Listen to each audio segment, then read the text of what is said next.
सबसे पहली बात बच्चों, बहुत सारे बच्चों का एक मतलब ड्रीम होता है कि वो रीडिंग में बहुत अच्छा स्कोर करना सीख जाएं। They really want to score well in their reading, but what actually happens when it comes to the examination they fail to score better. वो बेटर स्कोर नहीं कर पाते, मतलब उससे ज़्यादा अच्छा स्कोर नहीं कर पाते जितनी अच्छी वो मेहनत करते हैं। इसके पीछे रीजंस है सर। एक सबसे बड़ा रीज़न ये है कि हमें रीडिंग की हैबिट ही नहीं है। हम जेन्युइन तरीके से अगर इसको पढ़ रहे हैं तो बहुत ठीक है, पर इसके अलावा हम इंग्लिश में और कुछ पढ़ने के बारे में सोचते भी नहीं है। एक दूसरी और इम्पोर्टेंट बात आप लोगों को कहूँ, सेम कहानी स्पीकिंग में भी आ जाती है कि हर कोई व्यक्ति अपनी स्पीकिंग तो अच्छा करना चाह रहा है, और वो स्पीकिंग तभी करता है जब वो क्यू कार्ड उससे सुना जाता है या वो 10 से 15 मिनट का सेशन उसका आता है, वो तभी ट्राई करता है, इसके अलावा वो ट्राई नहीं करता। ये कुछ रीजंस हैं जिनकी वजह से ऐसा हो रहा है। अगर आप सच में रीडिंग को बहुत अच्छा बनाना चाह रहे हैं तो दो चीज़ें बहुत ज़्यादा ज़रूरी हैं। पहली चीज़, आप कुछ भी करें, कोई नॉवल पढ़ें, कुछ भी पढ़ें, अखबार पढ़ें, कुछ भी, पर रोज़ रूटीन से आधा घंटा रीडिंग, ये वाली जो शीट्स हैं इनको छोड़कर दूसरी चीज़ें पढ़ना शुरू करें। अच्छा, हम एक बहुत बड़ी गलती करते हैं बच्चों, हम इनको पढ़ तो रहे होते हैं बट हम उसकी हिंदी बना रहे होते हैं। अगर हमने नॉवल भी पढ़ना शुरू किया, सभी तो नहीं पर अधिकतर लोग उसकी हिंदी सोच रहे होते हैं, इसे हिंदी में क्या कहते हैं, और आप इसी पल से पिछड़ना शुरू हो जाते हैं क्योंकि आपको टाइम लगेगा। आपको क्या करना चाहिए, अपने आप को फैमिलियर बनाना चाहिए किसी शब्द से, किसी सेंटेंस से। जैसे आपको फैमिलियर होने की मैं पहचान बताता हूँ। आई एम फाइन, जब मैंने आपके सामने बोला आई एम फाइन, आप में से बैठे किसी भी बच्चे ने शायद इसकी हिंदी नहीं सोची होगी। मैंने आपको कहा सॉरी, जब मैंने सॉरी बोला तो सॉरी शब्द की आपने हिंदी नहीं सोची होगी। आपको पता है सॉरी शब्द का प्रयोग किसके लिए करते हैं, आपको ये भी पता है कि आई एम फाइन कहकर हम क्या दिखाने की कोशिश करते हैं। तो सर, जब आई एम फाइन को बार बार सुनकर, सॉरी शब्द को बार बार सुनकर और बोलकर अब आप इतने इस लेवल पे पहुंच गए हैं कि ये शब्द आपको अजीब नहीं लगता, तो फिर सभी भी ऐसे हो सकते हैं या फिर अधिकतर बातें तो ऐसी हो सकती हैं। प्रॉब्लम ये है कि अधिकतर बातें ऐसी हो जाएं, उसके लिए हम एफर्ट्स नहीं लगाते बेटा। हम कभी भी ऐसा नहीं करते कि डेली 15 मिनट निकाल कर कोई इंग्लिश की न्यूज़ सुन रहे हैं, वहाँ पे जो लोग बोल रहे हैं उनकी प्रोनाउंसिएशन चेक कर रहे हैं कि इसने वर्ड को कैसे प्रोनाउंस किया। हम बहुत कम करते हैं, इसलिए हम जितने बेंड्स लाने के लिए बने होते उतने बेंड्स हम नहीं लेके आ पाते। अभी हाल ही में देखोगे आप, तो पिछले कुछ समय से रीडिंग का इतना बुरा हाल हो रहा है कि back to back back to back back to back reading में ही बच्चे बहुत फेल हो रहे हैं। उसके पीछे रीज़न क्या है सर? रीज़न ये है कि बच्चा आमतौर पर शॉर्टकट तो पता होता है उसको, पर उसको ये नहीं पता होता कि वहाँ पर जाकर मैं कैसे रियलाइज़ करूँ, कि मैं कैसे महसूस करूँ कि ये चीज़, इसका आंसर यही बनेगा। आज मेरी पूरी कोशिश है सर कि मैं अपने क्लास में बैठे एक एक बच्चे को इतनी ईमानदारी से चीज़ें बताऊँ, उनको जेन्युइन तरीके से पता चल जाए कि नहीं यार, अभी मैं यहाँ पे ये मिस कर रहा हूँ, ये ऐसे नहीं बल्कि तो ऐसे चलेगा। उसी लेवल पे मुझे आपके साथ काम करना है सर आज।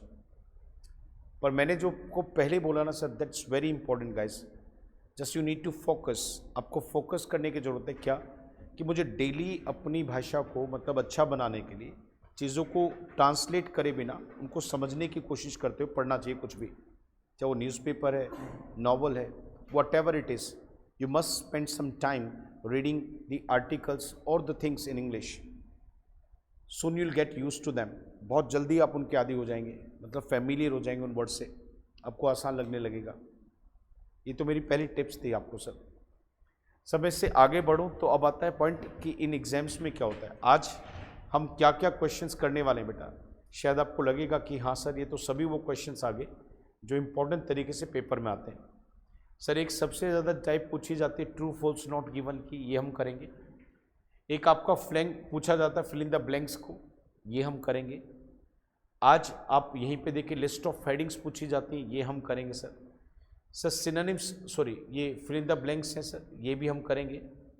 यहाँ पर चलेंगे तो इसमें सेंटेंसेस को, इसमें क्या होगा कि एक क्वेश्चन होगा, उसमें से दो बातें आपको मैच करके देनी है, ऐसा क्वेश्चन भी पेपर में आता है, ये भी हम करेंगे। इसके साथ साथ आज हम यहाँ पर सिनोनिम्स वाले फिल इन द ब्लैंक्स भी करेंगे।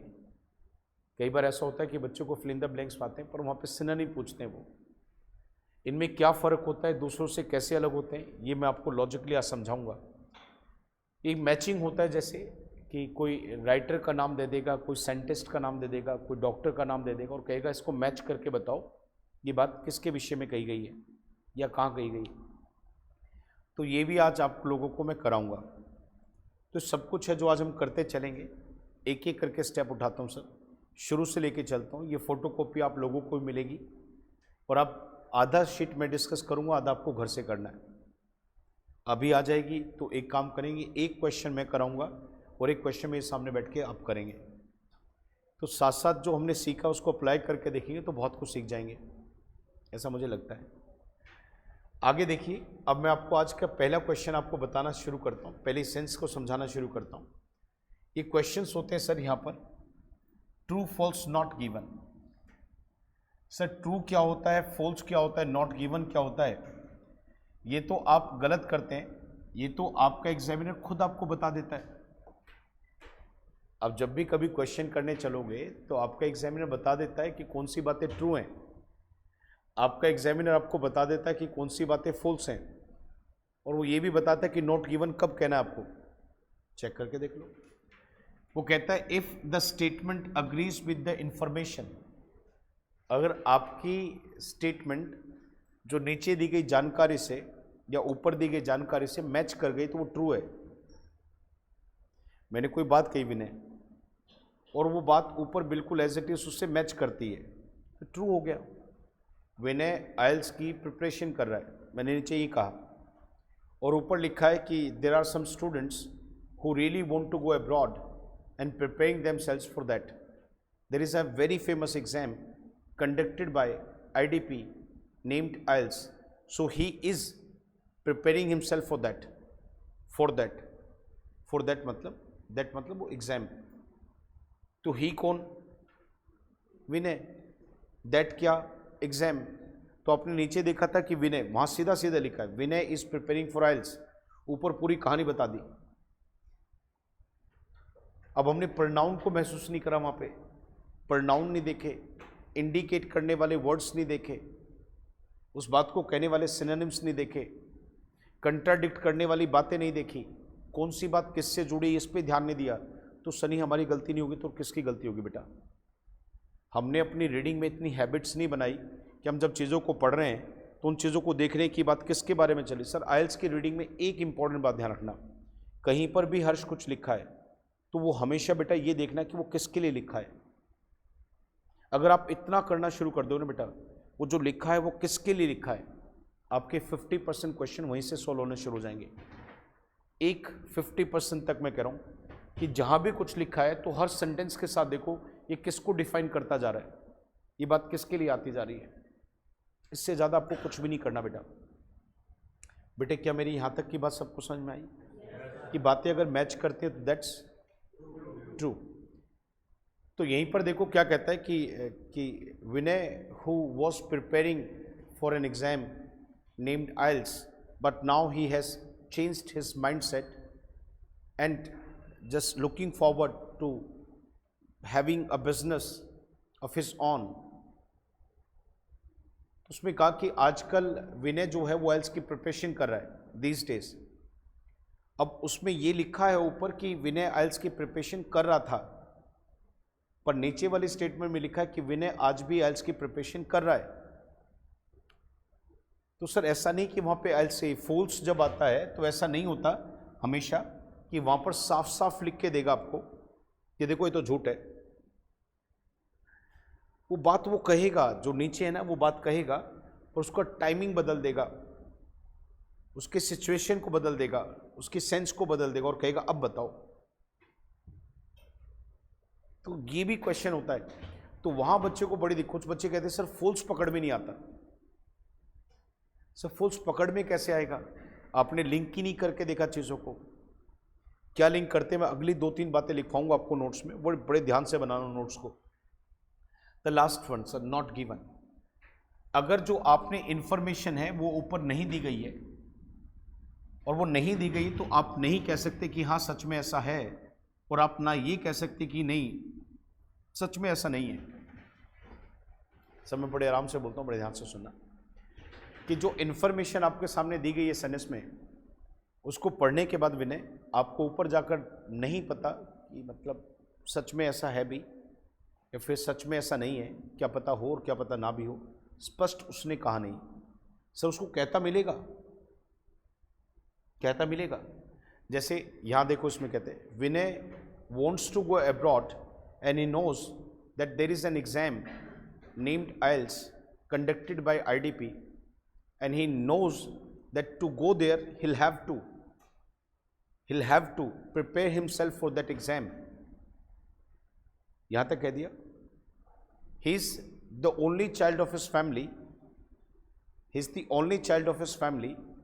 There are these many members. His father is that. His father is जो भी करके उसमें बताता हूँ, चलो मैं इसमें ऐड कर देता हूँ। His father wants him to stay with him, but his mother, she really wants him to go abroad because it had been her dream to study there and she wants her son to do that now.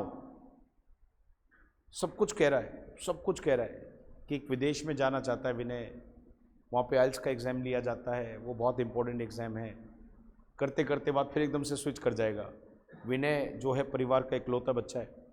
अच्छा, उसके जो पिताजी हैं वो मतलब एक चाहते हैं, उनकी इच्छा है कि विनय उनके साथ रहे, और मदर चाहती है कि नहीं यार मेरा बेटा विदेश में जाकर पढ़ना चाहिए, क्योंकि मदर का भी ड्रीम रहा है कि वो विदेश में पढ़े, पर वो कर नहीं पाई।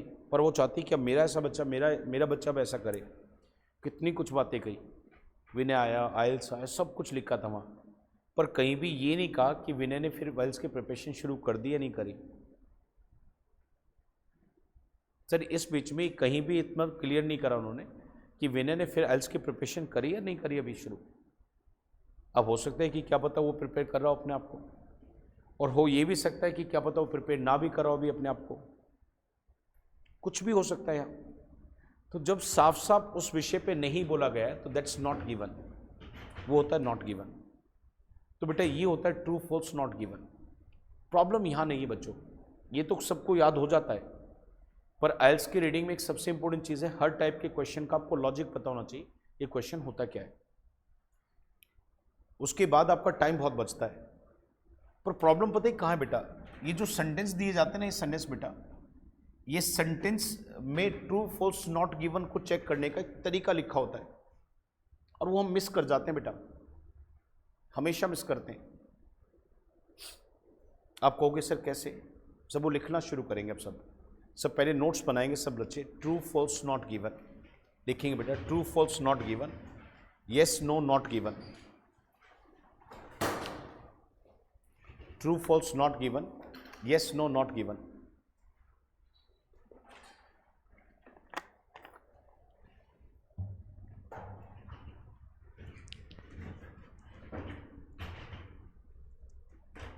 पहला पॉइंट देखिए बेटा, सर आपको जेन्युइन तरीके से कोई गलती ना हो, इसका मैं पूरा विशेषकर ध्यान दूंगा बेटा, कि मेरे एक एक स्टूडेंट को जेन्युइन तरीके से वो सेंटेंस पढ़ते ही पता चलना चाहिए कि किस बात को देखा जा रहा है और किसको नहीं देखा जा रहा है। मैं शुरू करता हूँ बेटा। सबसे पहली बात जिसके बारे में हम बात कर रहे होते हैं वो हमारा सब्जेक्ट है बेटा। मैं कोई ग्रामर की क्लास नहीं ले रहा आपकी, बट मैं आपको ये बता रहा हूँ कि कैसे पता लगाओगे कि मुझे किस बात को देखते हुए ट्रू मानना है, मतलब कैसे पता लगाओगे कि किस विषय पे क्वेश्चन हो रहा है। आपको ये नहीं पता सर स्टेटमेंट में क्वेश्चन किस विषय का है, तो कुछ चीज़ें वहाँ पे मिसिंग दिख रही हैं, कुछ चीज़ें वहाँ पे लिखी दिख रही हैं, आप कह देते नॉट गिवन, आप कह देते फॉल्स, आप कह देते ट्रू, जबकि कहानी कुछ और मिलती है वहाँ पर, क्योंकि आपके ये कंसेप्ट्स क्लियर नहीं है बेटा इसमें। आओ बेटा पहला कंसेप्ट आप लोगों को बताते हैं। सर सब्जेक्ट वो होता है जिसके विषय में हम बात कर रहे हैं। हमेशा ध्यान देना बेटा, सब्जेक्ट के साथ कुछ विशेषता बताने वाले वर्ड मिलेंगे, इन्हें हम एडजेक्टिव्स कहते हैं बेटा। जैसे एक छोटा सा एग्जांपल देखिए यहाँ पर, सर बड़े गौर से देखना, सब्जेक्ट और दूसरी तरह सर सब्जेक्ट में क्या होता है? कोई व्यक्ति होगा, कोई पर्सन होगा। सब्जेक्ट में क्या होता है बेटा? कोई थिंग होगी, चीज होगी। सर दो ही जगह व्यक्ति या चीज मिलेंगे, एक तो सब्जेक्ट में और एक ऑब्जेक्ट में। सर ऑब्जेक्ट में भी क्या होगा? कोई व्यक्ति होगा। ऑब्जेक्ट में भी क्या होगा? क्या पता कोई थिंग हो। इसे हम छोटे शब्दों में कहें तो कह सकते हैं कि नाउन, किसी का नाम, नाउन मिलेगा बेटा। और आकाश वहां पे क्या होगा बेटा? जो नाउन मिलेगा, नाउन, उसके साथ कोई विशेषता का वर्ड मिलेगा। अब आप कहेंगे सर कैसे? जैसे एक छोटा सा एग्जांपल देखो, मैंने वहां पर एक बात करी डॉक्टर की। हम यहां तो देखते हैं डॉक्टर है, पर वहां पर आपका एग्जामिनर कहता है द फर्स्ट डॉक्टर।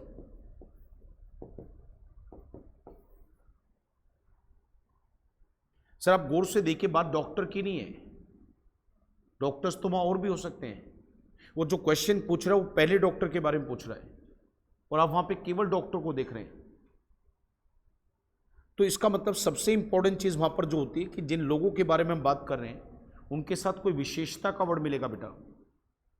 और विशेषता वाले शब्दों से ही ऊपर जाकर इंफॉर्मेशन में देखना है कि वे लोग, वहां पे बहुत सारे लोगों में से कैसे पता लगाओगे कि मेरा क्वेश्चन इनके बारे में है, वो बगल में लगे विशेषता के वर्ड से पता चलेगा बेटा वहां।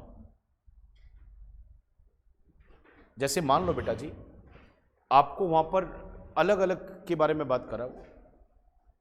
जैसे वहां पर आपके बारे में कह रहा है साइंटिस्ट्स, और फिर कह रहा है सर मॉडर्न, और फिर कह रहा है वो एंशिएंट, और फिर वो कह रहा है अमेरिकन, फिर वो कह रहा है सर ब्रिटिश, फिर वो कह रहा है जैपनीज साइंटिस्ट्स हैं सर।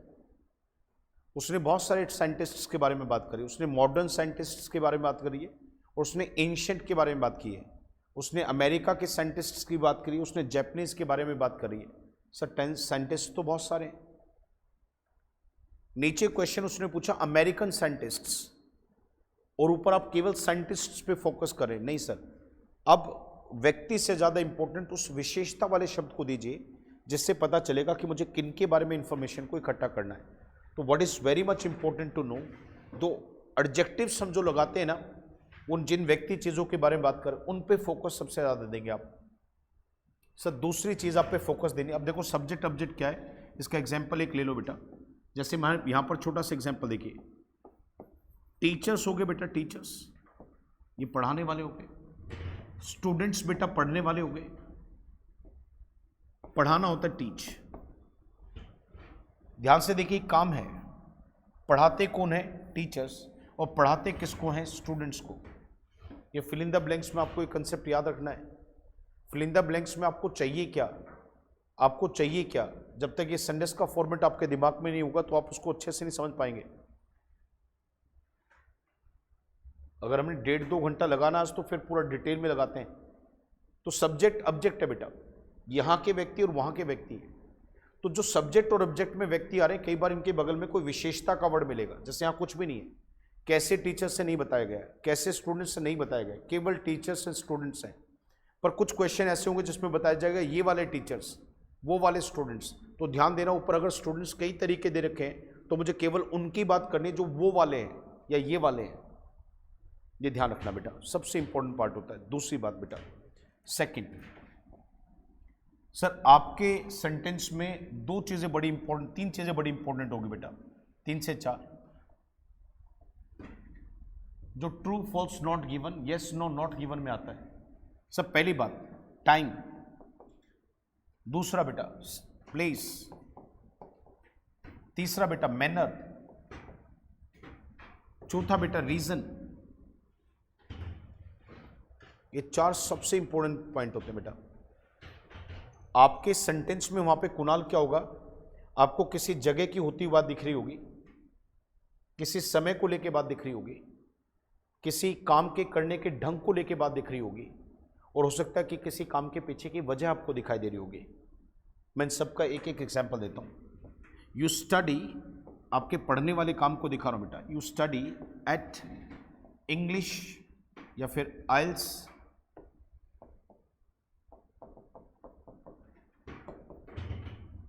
दर्पण। अब गौर से देखिए सेंटेंस में, यू स्टडी एट आइल्स दर्पण।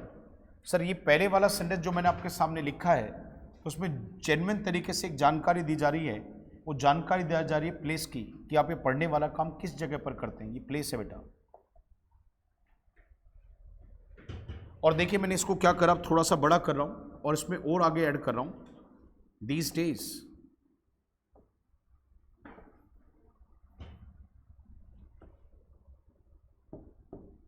ये देखिए, ये दीज डेज क्या है?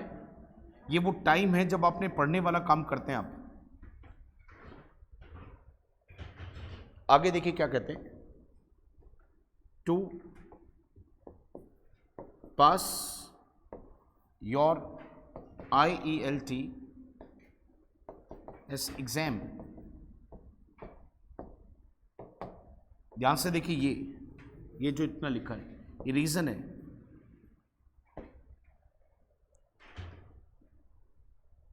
सर आगे की तरफ देखिए, मैं इसी में थोड़ा सा इसको बड़ा करता हूं यहां से, और यहां पर मैंने लिखा बेटा हार्ड। हार्ड होता मेहनत से। आप गौर से देखिए, यहां पे सारी बातें लिखी है बेटा। कैसे लिखा है? ये सेंटेंस अपनी कॉपी में जरूर लिख लेना बेटा। आपको बहुत कुछ जेन्युइन तरीके से आपके लाइफ में, मतलब आपको तैयार रहेगा रीडिंग करते वक्त। ये बात बहुत ध्यान रखनी बेटा। सर आज के टाइम में सब लोग पका पकाए चाहते हैं कि हमें कोई मेहनत ना करनी पड़े, कोई ऐसी ट्रिक बताओ कि रातों रात कहानी बन जाए। भाई वो तो बस फिल्मों में हो सकता है, वास्तविकता में तो नहीं हो सकता। 2-4 क्वेश्चन तो हो जाएंगे।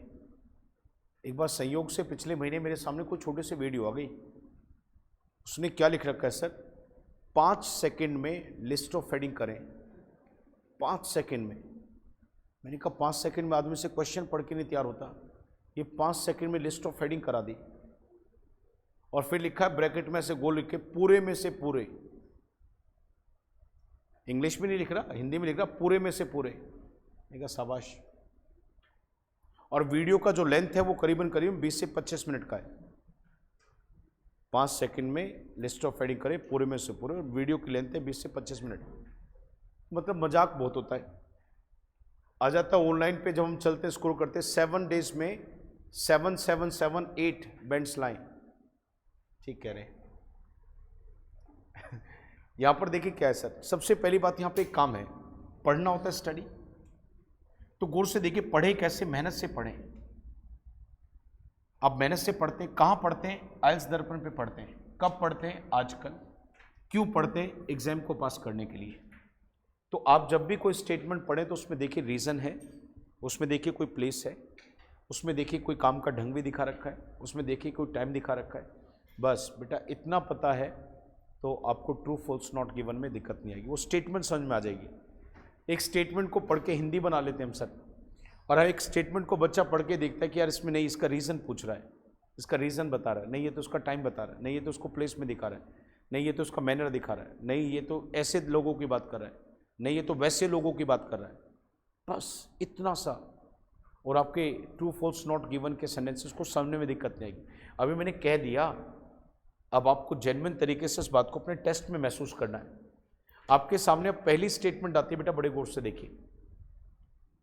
सर ये बियर से, फिर कहता है सफ़र फ्रॉम। सर मैं अभी एक बहुत इंपॉर्टेंट बात अभी मैंने बताई नहीं है, जो आपको हमेशा करनी है, वो मैं बताऊंगा आपको क्या करनी है। Polar bears suffer from various health problems.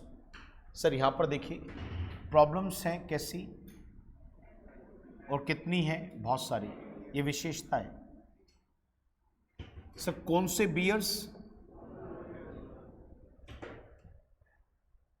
ये सब्जेक्ट है सर, ये इसकी विशेषता है। हो सकता है वहाँ पे बियर्स और भी मिले, पर ये वाले बियर्स की बात मिलेगी तो समझ जाना कि इनकी बात है। वेरियस हेल्थ प्रॉब्लम्स, बहुत सारी प्रॉब्लम्स हैं। ड्यू टू, रीज़न आ गया सर, ये रीज़न दिखा रहा है। Due to the buildup of fat under their skin. अब इसको समझ के देखो सर, आप अब इस सेंटेंस को इतने तरीके से तोड़ के देखो, आपको जेन्युइन तरीके से पता है कौन से बियर्स की बात है। दूसरी बात है वो किससे जूझ रहे हैं, प्रॉब्लम्स, हेल्थ प्रॉब्लम, बहुत सारी ध्यान रखना, हेल्थ प्रॉब्लम्स नहीं बेटा, बहुत सारी हेल्थ प्रॉब्लम्स। और उसके पीछे की वजह क्या है? उनके स्किन के नीचे जो फेल्ट बिल्डअप हो रहा है वो उसके पीछे की एक वजह है। अब आपको अगर क्वेश्चन क्लियर है बेटा, मैं लिख कर दे सकता हूं, लिख कर मेरे से व्हाइट पेपर पे ले लो कि आप इसका आंसर गलत नहीं कर सकते सर, हो ही नहीं सकता सर। अब आपको दूसरी स्किल चाहिए। ऊपर जाकर जब आपने पढ़ा तो वहां पढ़ते वक्त आपको क्वेश्चन में ना वो लाइनें जो लिखी होती है ना वहां पर, वो वर्ड्स का जो तालमेल होता है वो सीखना है। उसके भी नोट्स बनवाऊंगा जैसे इसके बनाए हैं। रेडी हो ना आप? सर अब मैं इसको आगे चलूं तो उससे पहले एक इंपॉर्टेंट बात आप लोगों से करूंगा यहाँ पर, कि हम सबसे पहले गलती ये करते हैं सर कि हम सीधा उठा के रीडिंग के क्वेश्चंस को करना शुरू कर देते हैं। हम कभी भी ये नहीं देखते कि हमारा क्या विषय है, विषय हम छोड़ देते हैं भाई। तो हमेशा सर जब भी कभी रीडिंग करने चलो तो सबसे पहला काम एक काम करें सर, वहाँ पर आप जो भी पैसेज है, 3 पैसेज मिलेंगे बेटा, हर पैसेज के ऊपर एक हेडिंग होगा, उस हेडिंग को सबसे पहले देखें। उस हेडिंग के अंदर सर एक बहुत बहुत बहुत ध्यान से है कि वो क्या लिखा है। जैसे इन बियर्स की बात है, इनको प्रोटेक्ट करने की बात है, ज़रूरत होता नीड और वाई। आपको पहली एक लाइन से पता चल जाएगा नीचे कितना कुछ लिखा है। जितना कुछ लिखा है वो जेन्युइन तरीके से किसके बारे में लिखा है और किसको एक्सप्लेन करने के लिए लिखा है। सब कुछ इनके बारे में लिखा होगा, इनको एक्सप्लेन करने के बारे में लिखा होगा, इनसे जुड़े लोगों के बारे में लिखा होगा, चीज़ों के बारे में लिखेगा। सर और भी मैं तो अच्छा कहता हूँ कि आप कोशिश करें कि इसका जो पहला पैराग्राफ है, बिना ये देखें कि मेरा टाइम खराब हो रहा है, पहला पैराग्राफ जो आता है सबसे पहला वाला पैराग्राफ है उसको सर जरूर पढ़ें बहुत आराम से। आराम से मतलब क्या है? ध्यान देकर। स्पीड आपकी जो है वो अपनी स्पीड से ही पढ़ोगे आप। सब पढ़ते वक्त कहाँ गलतियाँ करते हैं हम? पढ़ते वक्त हम गलतियाँ कहाँ करते हैं आप लोगों को मैं ये बताता हूँ सर। यहाँ से आपने एक बार पकड़ में आ गई बात तो फिर आपको बहुत कुछ सीखने को मिल जाएगा आज। मतलब आपको मैं कह रहा हूँ ना कि अपनी रीडिंग हैबिट्स बिल्डअप करो, तो आपको पता चल जाएगा कि किस तरीके से रीडिंग हैबिट्स को बिल्डअप किया जाता है। भाई जो लोग अच्छे से रीडिंग कर लेते हैं तो सर उनको क्या आता होगा? शायद उनको यही तो आता हो ना, पढ़कर कैसे समझते हैं। अब सोचिए, अपने आप से एक प्रश्न पूछिए सर, कोई व्यक्ति रीडिंग में अच्छा स्कोर कर लेता है तो विशेष उसमें क्या होता होगा बेटा? शायद उसको यही पता होगा जेन्युइन तरीके से कि पढ़ा कैसे जाता है, तभी तो वो अच्छा स्कोर कर पा रहा है। तो अगर ये बात आप मेरे से जान लेंगे आज कि पढ़ा कैसे जाता है या पढ़ते वक्त क्या क्या ध्यान रखना होता है, तो मैं ये मान के चलूँगा कि आप जेन्युइन तरीके से अच्छे से सीख जाएंगे इन बातों को। आइए बेटा मैं आपको पढ़ना सिखाता हूँ। पढ़ते वक्त हमेशा ध्यान देना सर, सब्जेक्ट क्या है, विषय क्या है। पढ़ते वक्त हमेशा ध्यान देना कि जो काम हो रहा है वो किसके साथ हो रहा है। फिर पढ़ते वक्त जो मैंने लिखवाया था ना, रीज़न, जगह, समय, ये बात पे ध्यान देना बस। देखो कैसे सर, ये वाले जो बियर्स हैं, ओहो, ये बियर्स की बात है, इंक्रीजिंगली थ्रेटेंड है किनके द्वारा? Effects of climate change. मुझे पहली लाइन से पता चला है कि इनके ऊपर जो खतरा है वो किसका है? क्लाइमेट चेंज का है। थ्रेटेंड वर्ड का मतलब सर खतरे में होना होता है, दिक्कत पैदा कर देना होता है। वैसे तो थ्रेटेंड का मतलब धमकी देना होता है, पर ये इनके लिए डेंजरस होता जा रहा है, ऐसा इसका सेंस है।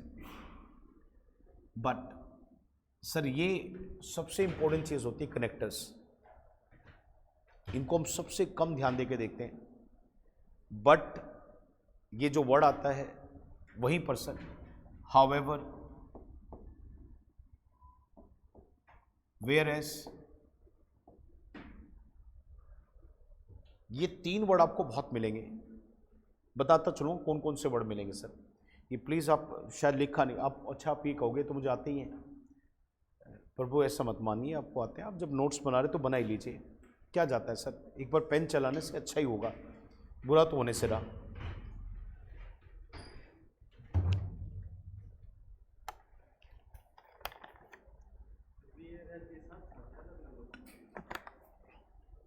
इकट्ठा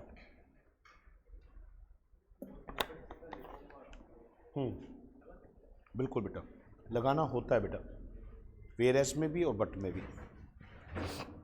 सर सुनिए, जहाँ बट, वेयरएज और हाउएवर आ जाएगा ना, तो हमेशा ध्यान देना बेटा कि पहले वाली बात और दूसरी वाली बातों में विपरीत कुछ होगा, विरोधाभास होगा।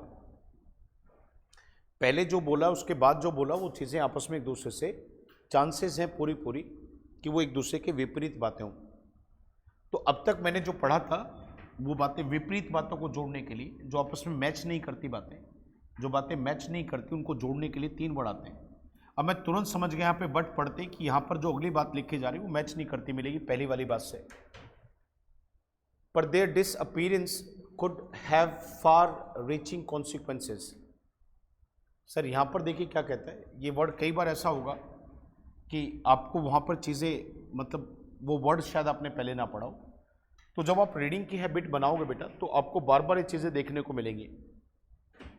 जैसे इस सेंटेंस का सब्जेक्ट है डिसअपीयरेंस। सर अपीयर का मतलब कहीं पर दिखना होता है, मौजूद होना होता है। जैसे मैं अभी देखिए आपके सामने स्टेज पे खड़ा हूँ, ये अपीयर है। जिनको वर्ड्स की ये समझ नहीं है बेटा वो आदत बना लो, रोज आदत बना लो कि वो डेली जब रीडिंग करेंगे तो उसमें से कोई कोई वर्ड जो बार बार रिपीट हो रहा है उसको जरूर निकाल के उसका मीनिंग चेक करेंगे और हमसे पूछेंगे। आप नहीं कर सकते, हमसे पूछ लो भाई, हम लिखवा देंगे। बट ये तो प्रयास करना पड़ेगा सर, बिना इस प्रयास के आप कैसे अच्छा कर लोगे, ये तो बात आप भी मानते होंगे बेटा। पर मेरा मेन फोकस क्या बेटा, इसमें सब्जेक्ट है देयर। अब देखो इस पे फोकस नहीं करते बेटा, मैं ये देयर किसके लिए लगा, प्रोनाउन पे तो हमारा फोकस होता ही नहीं बेटा। हम पढ़े जा रहे हैं क्योंकि हमें कहा गया है कि मेन बात को पढ़ो, बस टक टक टक टक खत्म। इसलिए हमारी कभी रीडिंग हैबिट्स डेवलप ही नहीं होती। हम तो शॉर्टकट के लिए बनाते रहते अपने आप को। ये डेवलप करना पड़ेगा बेटा, छोटी छोटी बातों को ध्यान पड़ेगा। बट देयर ये क्या है, subject, object, manner, reason, time, place, सब देखो और ये क्विक तरीके से पकड़ना शुरू करो। देयर मीन्स मैं समझ गया इनकी बात कर रहा है।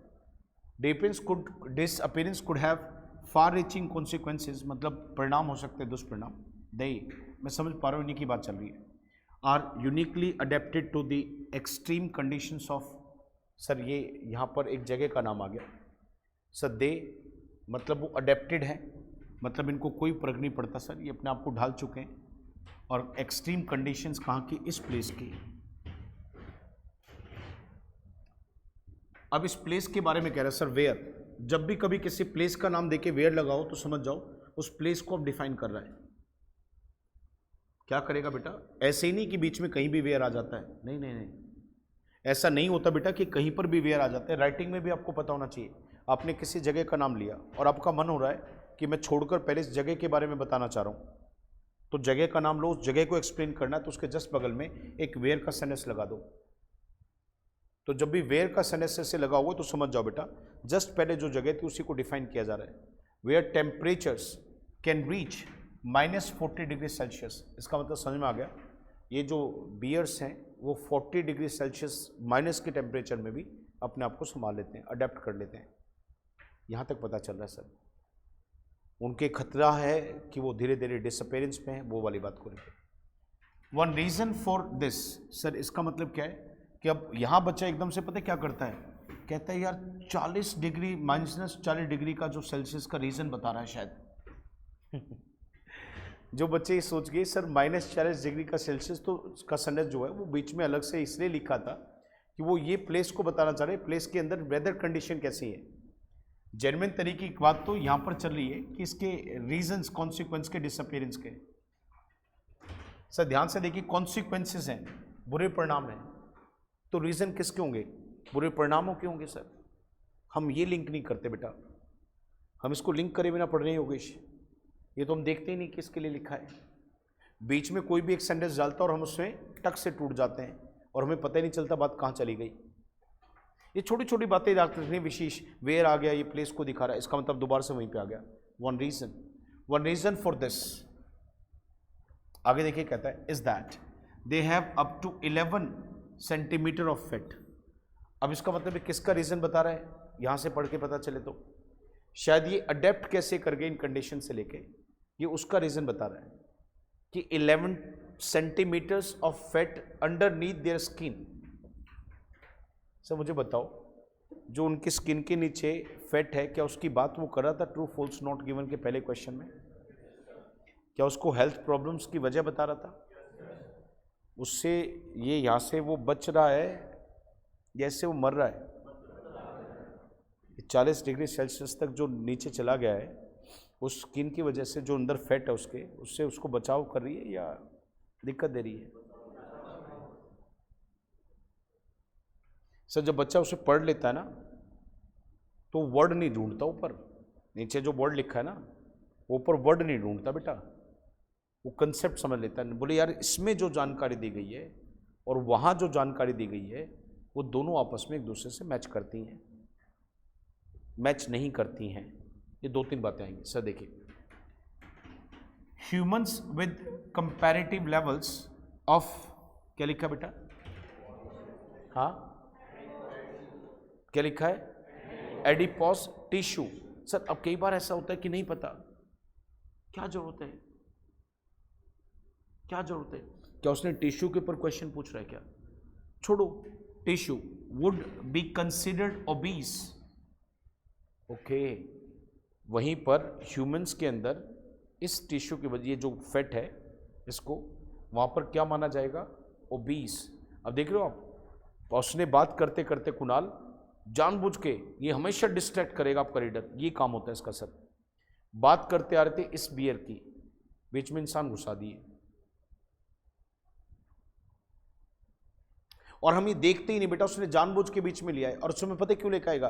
वो आपको डिस्ट्रैक्ट करने, और हम क्या करेंगे उसमें विचलित हो जाते हैं। पर आप ये ध्यान क्यों नहीं दे रहे बेटा? ये बगल में जो व्यक्ति लिखे वो तो तुलनात्मक तरीके से लिखा, कंपैरेटिव लेवल, अगर इंसान की तुलना, यानी कि अब इनके कंपैरिजन वो ह्यूमन से करके दिखा रहा है, और ह्यूमन को क्या कह रहा है कि उनको ओबीस है, and would be likely to suffer from diabetes and heart disease. तो मुझे बताओ, डायबिटीज और हार्ट डिजीज से कौन प्रभावित हो रहे हैं? ह्यूमंस हो रहे हैं या ये हो रहे हैं? ह्यूमंस हो रहे हैं सर। ये तो बच रहे हैं, ये फैट उनको वहां पे बचा रही है। तो इधर ये इंसान में देखे तो यही फैट जो स्किन के नीचे है वो इंसान को बीमार कर रही है, तो डायबिटीज कर रही है, हार्ट की प्रॉब्लम दे रही है। येट देखो, अब यहां पे अगला वर्ड आ जाओ, ये वाला वर्ड। जब भी कभी दो स्टेटमेंट येट से जुड़ी हो बेटा, लिख लो बेटा इस बात को, जब भी कभी दो स्टेटमेंट आपस में येट से जुड़ी हों, तो वो बातें आपस में एक दूसरे के बिल्कुल विपरीत बातें होती है। जो पहली बात कही ना, इसका जस्ट उल्टा कहने वाला हूं, जो पहली बात कही उसका जस्ट उल्टा कहने वाला हूं।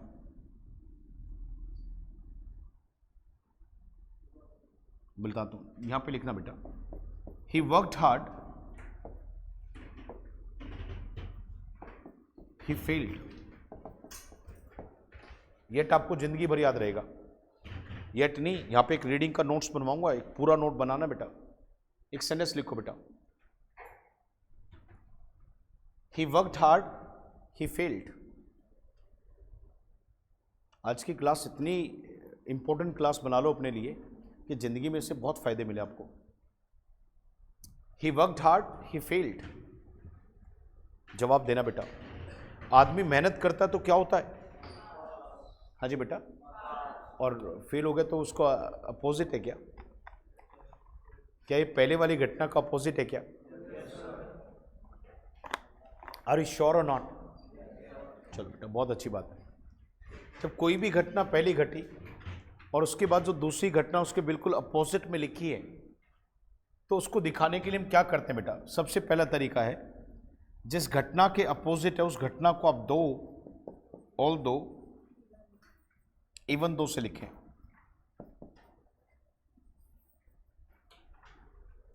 दो, ऑल दो, इवन दो से लिखते चलना। अगर दो, ऑल दो, इवन दो लगाएंगे बेटा, तो इन तीनों शब्दों का प्रयोग हम उसके साथ करेंगे जिसके अपोजिट घटना जारी है। अगर हम क्या लगाएंगे? दो, ऑल दो, इवन दो लगाएंगे, तो हम इस वर्ड का प्रयोग उस घटना के लिए करेंगे जिसके अपोजिट कोई घटना जारी है। दो, ऑल दो, इवन दो। बात समझ में आई बेटा? नहीं आया गुड़िया? सन एक बार फिर बोलता हूँ, गुड़िया बेटी मेहनत की तो क्या रिजल्ट होना चाहिए था? पास। और हुआ क्या? इसका मतलब इसका अपोजिट हुआ ना। तो इस घटना का अपोजिट दिखाना बेटा, तो जिस घटना का अपोजिट मुझे दिखाना है उस घटना से पहले मैं तीन वर्ड का प्रयोग कर सकता हूं, दो, ऑल दो, इवन दो। बात समझ में आ गई बेटा? आगे बताऊं बेटे, जो घटना अपोजिट घटी है उससे पहले हम क्या लगा देंगे? येट। जो घटना अपोजिट गई है कुणाल, वो येट से लिख के जाएगी बेटा। दो he worked hard yet he failed. ये आपके ना ऐसे में कंक्लूजन आता है, क्या एक क्वेश्चन आता है कंक्लूजन में कि भाई इसके डिमेरिट्स बहुत ज़्यादा हैं, उसके बावजूद भी हमें इसकी मेरिट्स को भूलना नहीं चाहिए। Though it has got numerous disadvantages yet we must not overlook the merits of it. ही कंक्लूजन में एक सेंटेंस लिखा जाता बेटा, के बावजूद भी ऐसा है। तो दो ऑल दो इवन दो, इसके बावजूद भी ये है, येट ही फेल्ड, येट लगाते हैं। एक और अच्छी बात सुनो, आप चाहें तो दो ऑल दो इवन दो येट इन सबको हटा दो और इनकी जगह केवल एक वर्ड लगा दो, दैट्स कॉल्ड स्टिल। या फिर अकेला येट भी छोड़ा जा सकता है। तो आपको पहले दो ऑल दो इवन दो लगाने की जरूरत नहीं, आप अकेला येट लगाओ, आप अकेला स्टिल लगाओ, चलेगा। मुश्किल से सर 7-8 कनेक्टर है रीडिंग में, 7-8 कनेक्टर, इससे ज़्यादा है ही नहीं। एक तो but, however, where, as well था, एक दूसरी कैटेगरी है, 2-3 कैटेगरी और आएंगी, बस बात खत्म। लिंक करना आ जाएगा।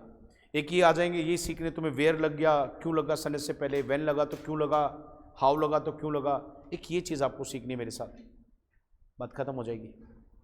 सर शुरू करूँ आगे। अब मुझे ये देखना है कि येट के बाद तो वो घटना इसके अपोजिट जाएगी। तो यहाँ पे देखो क्या कहते हैं, suffer from diabetes and heart disease yet the polar bear experiences no such consequences. देख रहे हो आप, येट उसके बावजूद भी इंसान को तो दिक्कत है इस टिश्यू से, ये फैट वाला है, येट उसके बावजूद भी जो ये हैं इनको कोई ऐसा कॉन्सिक्वेंस नहीं है। इसका मतलब नो सच। सर ध्यान देना, सच का मतलब हमेशा तब आता है जब पहले चीज़ बता दी गई और उसी की बात हम दोबारा से करें तो सच लगा के करते हैं। तो इसका मतलब हेल्थ के इश्यूज फैट की वजह से इन बियर्स को नहीं होते, ह्यूमंस को होते हैं। और शायद मुझे याद है, अगर आपने पहले क्वेश्चन की हिंदी नहीं बनाई थी ट्रू फॉल्स नॉट गिवन में, आपने उसको समझ के देखा था, तो जेन्युइन तरीके से आपको याद होगा कि ये बात वहाँ पे दी गई थी पहले ही। उसमें चेक करके देखिए सर, जो सबसे पहला वो था इसमें, ये देखिए यहाँ पे दे रखा है, ये देखिए क्या कहते हैं ये वाले बियर्स। हाँ, इस बियर की तो बात थी ऊपर, सफ़र फ्रॉम वेरियस हेल्थ प्रॉब्लम्स, किसकी वजह से, फैट की वजह से, under the skin. Sir yes, fat की वजह से प्रॉब्लम आती है स्किन के अंदर, पर वो ह्यूमंस को आती है, इनको नहीं आती। इनको तो बल्कि वो फ़ायदा पहुंचा रही है, क्योंकि 40 डिग्री माइनस सेल्सियस के अंदर भी ये लोग अपने आप को उस वजह से अडेप्ट कर पाते हैं। तो इसका मतलब जो इन्होंने कहा है और ऊपर जो लिखा है वो दोनों बातें एक दूसरे के बिल्कुल विपरीत हैं। ये बात वहाँ पे झूठी साबित होती है, और जब बात झूठी साबित होती है तो the right answer is false. Sir this is called true false not given. सब बच्चा कहता है ट्रू फॉल्स नॉट गिवन में नंबर कट रहे हैं। भाई तू सीधा सीधा वर्ड से ढूंढेगा ऊपर, मतलब सीधा सीधा उसको पढ़ के नहीं देखेगा, वहाँ पे लिंक नहीं देखेगा, कौन सी बात किसके बारे में चल रही है, ये बिल्कुल फोकस नहीं करोगे तो भाई ट्रू फॉल्स नॉट गिवन आपके कहाँ से मिलेंगे? आपको तो मिल ही नहीं सकते। आप तो 2 लाइन पकड़ के बैठे हो, उसके पहले 2 लाइनें और भी हैं, 2 बात भी हैं, वो कौन पढ़ेगा? जहाँ तक वो पूरा एक्सप्लेन्ड है वो वहाँ तक कौन पढ़ेगा? वो भी तो पढ़ना पड़ेगा आपको, वो भी तो देखना पड़ेगा आपको। पढ़ते वक्त लिंक भी तो देखने पड़ेंगे, वर्ड्स भी तो देखने पड़ेंगे, प्लेस देखना पड़ेगा, रीजन देखना पड़ेगा, समय देखना पड़ेगा, पर्सन देखना पड़ेगा, किसके विषय में बात करें, वो इंडिकेटर दे सच किसके लिए आ रहे हैं देखना पड़ेगा, फिर नहीं पाएगी प्रॉब्लम।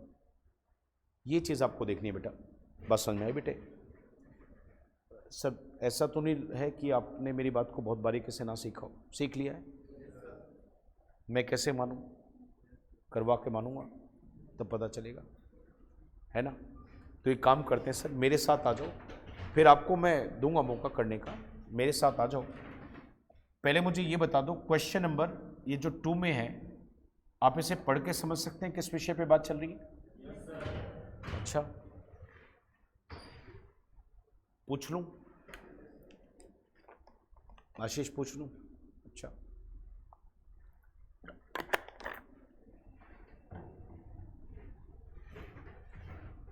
ये वीडियो रिकॉर्ड कर दी गई है आप लोगों के लिए, आप इसे घर जाकर एक बार फिर दोबारा से देख सकते हैं। आप लोगों को लिंक दे दिया जाएगा इसका ग्रुप के अंदर। देखिए क्या कहता है, the study done by this. सब वही था, सब्जेक्ट देखना है, डूअर देखना, ऑब्जेक्ट देखना है। कोई स्टडी है, रिसर्च है, स्टडी आ जाएगा, रिसर्च आ जाएगा सर, कुछ भी लिखा जाएगा ऊपर। डन इसके द्वारा होती है, एंड हिज कलीग्स हैं, और उसके कलीग्स भी हैं। इसका मतलब ये स्टडी जो है वो इनकी है। कंपेयर करती है different groups of polar bears. वो पोलर बियर्स के डिफरेंट ग्रुप्स को क्या करती है, आपस में कंपेयर करती है। ठीक है, किसके ग्रुप्स हैं बेटा? तो बात किसके विषय में चल रही है? अच्छा, ओहो, अभी कह रहे थे समझ में आ गया? बोले हाँ हाँ सर बिल्कुल आ गया। सर बात किसकी चल रही है अभी यहाँ पे? स्टडी की करी। कौन सी स्टडी? क्या इस स्टडी की विशेषता बताई गई है? मैं सब बच्चों से पूछता हूँ, क्या यहाँ पर कौन सी कैसी स्टडी है उसकी विशेषता नहीं की एडजेक्टिव डिफाइन है? वो बिल्कुल है। आप गौर से देखिए, जो स्टडी है वो कंपेयर करती है, किसको कंपेयर करती है? ये वाली study different groups of polar bears को, वो इनके अलग अलग ग्रुप्स को कंपेयर करती है। पहले तो मुझे देखना है कि ये स्टडी, अब आपको दिखाता हूँ कि कैसे आपको पूरा पैसेज ना पढ़ के वहाँ पर पहुँचे, पर वहाँ पर पहुँचने के बाद तो पढ़ना पड़ेगा। जैसे हमने पहले पैराग्राफ को पढ़ के देखा ना, ऐसे तो पढ़ना पड़ेगा, बस ये पता होना चाहिए कि कहाँ जाके हम पढ़ें। सर अब आपके पास पैसेज है, आप देख लीजिए, आपके पास पूरा का पूरा स्टेटमेंट दिया हुआ है, गिवन आपको मिला हुआ है। आप पहुँच जाइए वहाँ पर, देखिए कहाँ लिखा है। सर एक और चीज़ ध्यान रखना, true false not given, yes no not given जब भी आएंगे तो हमेशा वो सीक्वेंस में आते हैं, एक के बाद दूसरा, दूसरे के बाद तीसरा, तीसरे के बाद चौथा, चौथे के बाद पांचवा। आपको ऊपर जाके पढ़ने की जरूरत नहीं है। अगर आपने आंसर यहाँ मिला है तो अगले क्वेश्चन का आंसर इससे नीचे मिलेगा, और उससे अगले क्वेश्चन का आंसर उससे नीचे मिलेगा। सर 99.99.99% केसेस में। सर कोई रीडिंग ऐसी रही हो जिसमें ऐसा नहीं था और मैंने पढ़ी ना हो तो मैं उसका कहता नहीं, पर आज तक मैंने जितने भी true false not given, yes no not given करें, वो हमेशा सीक्वेंस में मिले। सर जो लिंक करते हैं ना स्टडी वाला, वो सीक्वेंस में नहीं मिलता। फिल इन द ब्लैंक्स हमेशा सीक्वेंस में मिलेंगे सर, कभी भी देख लेना। सर लेबलिंग जब आएगा वो हमेशा सीक्वेंस में मिलेगा, कभी ऊपर नीचे नहीं मिल सकता कि आपको दोबारा से फिर पीछे जाके पढ़ना है, नहीं पढ़ना पड़ेगा।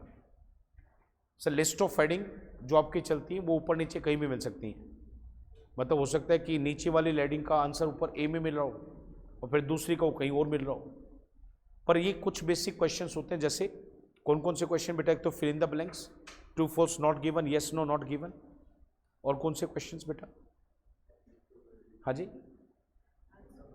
हाँ जी, एमसीक्यूज। एमसीक्यूज का मतलब होता है कि आपके सामने क्या होगा कि 4 ऑप्शन दे देंगे क्वेश्चन के, उसमें से एक को टिक करना होगा, वो भी आपको सीक्वेंस में मिलेंगे। सर मैं पूछता हूँ आप लोगों को, क्या आपको यहाँ पर इसके और उसके लोगों की स्टडी दिखाई दे रही है? शायद मैंने वहीं रोका जाके, है ना? यही मैंने वहीं रोका ना, क्योंकि इससे ऊपर तक मैं पढ़ चुका हूँ कॉन्सिक्वेंसेस को। सर एक स्टडी है 2014 की, इन लोगों ने की है बेटा। यहाँ ध्यान रखना, ये जो शेड लाइट होता है ना बेटा, इसका मतलब किसी भी चीज़ के बारे में बताना होता है, इन्फॉर्म करना होता है। एक आपको मैं एक बहुत प्यारी बात बता दूं बेटा, आप फॉलो कर लेंगे, 15 दिन करके देख लो बस। 16वें दिन से आपको ना अपनी रीडिंग में जो बच्चा 20-22 पे टिका हुआ था वो 35 के करीब ना पहुंच जाए तो मुझे बता देना। जो वर्ड्स है ना बेटा, वर्ड्स वहाँ पर उनके सिनोनिम्स होंगे बेटा। जो नीचे वर्ड्स होते हैं ना क्वेश्चंस में, उन क्वेश्चन में जो वर्ड्स आते हैं उनको ऊपर ऊपर वहां पर दिखाते वक्त कई बार उसका सिनोनिम यूज करेगा बेटा वो।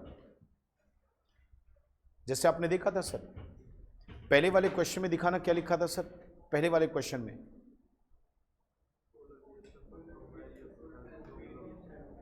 Health problems. सर यहां पर जब आपने पढ़ के देखा तो शायद इसमें यहां पर एक दूसरा वर्ड दे रखा होगा। क्या लिखा था सर? हेल्थ, कहीं पे लिखा तो था सर, मैंने देखा था। नहीं, एक और वर्ड लिखा था सर हेल्थ को लेके। ह्यूमंस के बारे में लिखा था, डिजीज।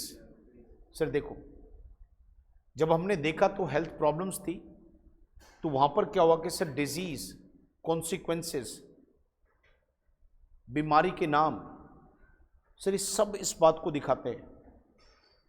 जेन्युइन तरीके से सर आपको ये ध्यान रखना है कि क्वेश्चन में जिस वर्ड को लेके आए हैं, ऊपर रीडिंग करते वक्त वो वर्ड वहाँ पे एक्चुअल में किस तरीके से लिख के देखा था। 4-5 रीडिंग में आपको ऐसे करना है। छठी रीडिंग के बाद जब वो वर्ड होंगे ना, तो वहाँ पे देखिएगा, आपका पता ही मन क्या कहेगा, ओहो डाटा लिखा हुआ है। डाटा का मतलब तो इन्फॉर्मेशन भी होता है।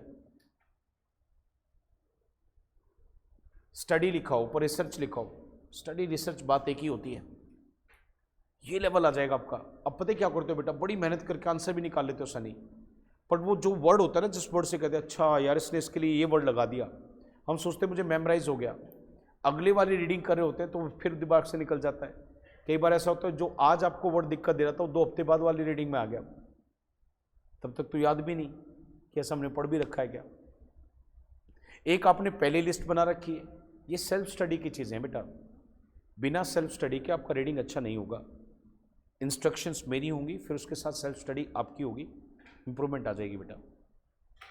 आ रही मेरी बात समझ में सर?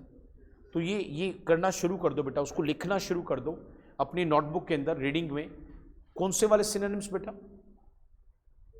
बताओ, कौन से वाले? जो क्वेश्चन में वर्ड्स हैं, जो नीचे क्वेश्चन दे रखे हैं वहां पे जो वर्ड्स हैं, और जो ऊपर वर्ड्स हैं उनको दिखाने के लिए कौन से वर्ड हैं। आप कुछ ही दिन में देखोगे तो आपके पास एक बड़ी बड़ी सुंदर सी लिस्ट होगी और आपके आंसर्स बहुत अच्छे से ठीक हो रहे होंगे। आगे बेटा, आगे देखते हैं। यहाँ पे कुछ स्टडी है बेटा इनका, इनके कलीग्स का। शेड लाइट का मतलब इंफॉर्मेशन है बेटा, इन्फॉर्म है, जानकारी देना, टेल है। ऑन दिस मिस्ट्री, मिस्ट्री का मतलब जो चीज़ अभी सुलझी नहीं हुई है। They compared the genetic structure of polar bears with that of their closest relatives. सब पता नहीं आप यहाँ लाइन से कैसे देख रहे हैं। क्या उसके कलीग्स ने, उन्होंने कोई स्टडी किया, कंपेयर किया? क्या कंपेयर किया? Different groups. एडजेक्टिव पे ध्यान दिया तुमने? वहां क्या लिखा था? Different groups. और यहां क्या लिखा बेटा? Closest relatives. अलग अलग में नहीं करा उन्होंने तो उनके जो करीबी नजदीकी थे, जो उनके रिलेटिव्स, उनसे कंपैरिजन किया है। वो कह रहा अलग अलग से किया है। मैंने कहा एडजेक्टिव पे फोकस कर लो बेटा, टाइम पे फोकस कर लो, मैनर पे कर लो, प्लेस पे कर दो, रीजन पे कर दो। Answers true false not given के कभी गलत हो नहीं सकते। वर्ड पे फोकस करो। वो लिखा था डिफरेंट ग्रुप्स, और ये क्या कह रहा है? क्लोजेस्ट रिलेटिव्स, यानी कि अलग अलग में नहीं करा उन्होंने, पर्टिकुलर एक में किया है। डिफरेंट में तो अलग अलग आ गए, हर तरीके के आ गए, और इसमें क्या करें? क्लोजेस्ट, उसका मतलब नजदीकी। अब बताओ ये ट्रू होगा, फॉल्स होगा, नॉट गिवन होगा? हमेशा सर इतना क्विक भी मत होना, कोशिश करना कि आगे तक थोड़ा सा पढ़ भी लें, 1-2 लाइन और पूरी पढ़ लें, वो जहाँ तक लाइन पूरी हो रही है वहाँ तक पढ़ लें, अच्छा रहता है। कई बार क्या होता कि पीछे जाके कुछ और चेंज कर दे, पर यहाँ नहीं हो सकता चेंज, क्योंकि इसने ऑलरेडी क्लियर कर दिया। दे कौन सर? दे कौन? हाँ, ये गलती नहीं करना बेटा। ये दे कौन है? ये व्यक्ति और इसके कलीग्स। ये दे, दिस, दैट, दीज, दोस्त पे बड़ा फोकस करना बेटा। बेटे समझ में आया? ट्रू फॉल्स नॉट गिवन कैसे किए जाते हैं, कैसे पढ़े जाते हैं, सब बच्चों को बहुत बारीकी से समझ में आए बेटा। पता नहीं मैं खड़ा रह गया बेटा। यस सुनो, मेरी पहली वाले ये पार्ट की क्लास पूरी होती है। मैं चाहता हूँ कि अब मैं एक क्वेश्चन आप लोगों से और करवा के देख लूँ अपने सामने। ऑनलाइन में जो मतलब ये वीडियो जो है, ये यहाँ पे मैं इसको रोक रहा हूँ, और मैं फिर दूसरे पार्ट को पढ़ाऊँगा तो उसकी दूसरी वीडियो बना रहा हूँ। मतलब पार्ट्स में हो जाएंगे बेटा। ट्रू फॉल्स नॉट गिवन के लिए ये आ जाएगा, तो फिर अगले वाले टाइप के लिए अगली आ जाएगी। तो आपको जहाँ भी देखना है वहाँ देख के आप इसको कर सकते हैं। मतलब आपको बीच में ऐसे प्रॉब्लम नहीं आने दूंगा। ठीक है भैया? ठीक है, आप अगले क्वेश्चन के लिए रेडी हो जाइए बेटा। चलो शाबाश, करके दिखाओ।